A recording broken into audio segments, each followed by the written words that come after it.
চুয়ান্ন কদমতলা কর্তৃ মণ্ডলের উদ্যোগে মঙ্গলবার দুপুরে চুরাইবাড়ি কমিউনিটি হলে অনুষ্ঠিত হল কার্যকর্তা সংবর্ধনা অনুষ্ঠান।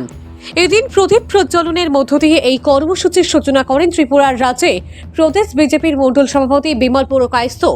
এছাড়াও উপস্থিত ছিলেন ৩৮ নং এবং ৩৯ বুথ সভাপতি।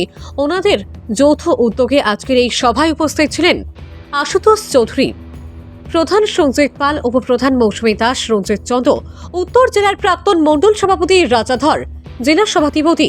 এই দিনের অনুষ্ঠানে নবনির্বাচিত ৫৪ বিধানসভা এলাকার সকল স্তরের কার্যকর্তাদের সংবর্ধনা প্রদান করেন।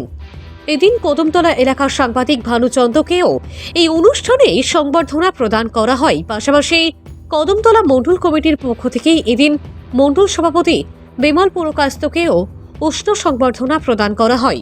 ভানুচন্দ্রের রিপোর্ট, আসাম প্রাইম নেটওয়ার্ক।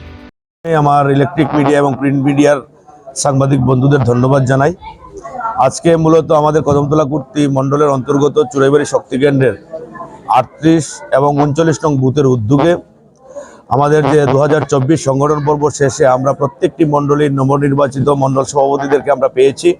তো আজকে ৩৯ এবং ৩৮ নং বুথের যৌথ উদ্যোগে আমাদের কদমতলা কর্তৃ মণ্ডলের নবনির্বাচিত দক্ষ সংগঠক মণ্ডল সভাপতি শ্রদ্ধেয় বিমল পুরকায়স্থ মহোদয়কে তাদের উদ্যোগে আজকে সম্বর্ধনা দেওয়া হয়েছে। আজকের এই সম্বর্ধনা অনুষ্ঠানে ৩৮ এবং ৩৯ নং বুথের যে কার্যকর্তাদের মধ্যে যে উৎসাহ আমরা লক্ষ্য করেছি, আমরা খুবই আনন্দিত। আমরা সবাই আমাদের নতুন মণ্ডল সভাপতিকে পেয়ে আমরা সবাই খুশি।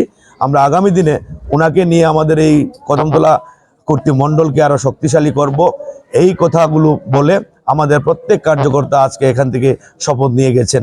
আমরা ওনাকে নিয়ে আমাদের প্রত্যেকটি বুথ আগামী দিনে যাতে আরও শক্তিশালী করতে পারি, এই আশা নিয়ে আজকে আমাদের দুইজন বুথ সভাপতি শ্রদ্ধেয় আশুতোষ দেব চৌধুরী এবং শ্রদ্ধেয় রঞ্জিত চন্দ্র মহোদয় সহ আমাদের জেলা মণ্ডলের বিভিন্ন কার্যকর্তা এবং গ্রাম পঞ্চায়েতের প্রধান উপপ্রধানদের উপস্থিতিতে এবং বুথের কার্যকর্তাদের উপস্থিতিতে আজকে খুব সুন্দরভাবে ৩৮ এবং ৩৯ নং বুথের উদ্যোগে আমাদের নবনির্বাচিত মণ্ডল সভাপতি শ্রদ্ধেয় বিমল পুরকায়স্থ মহোদয়কে চুরাইবাড়ি কমিউনিটি হলে ওনাকে সংবর্ধনা প্রদান করা হয়েছে।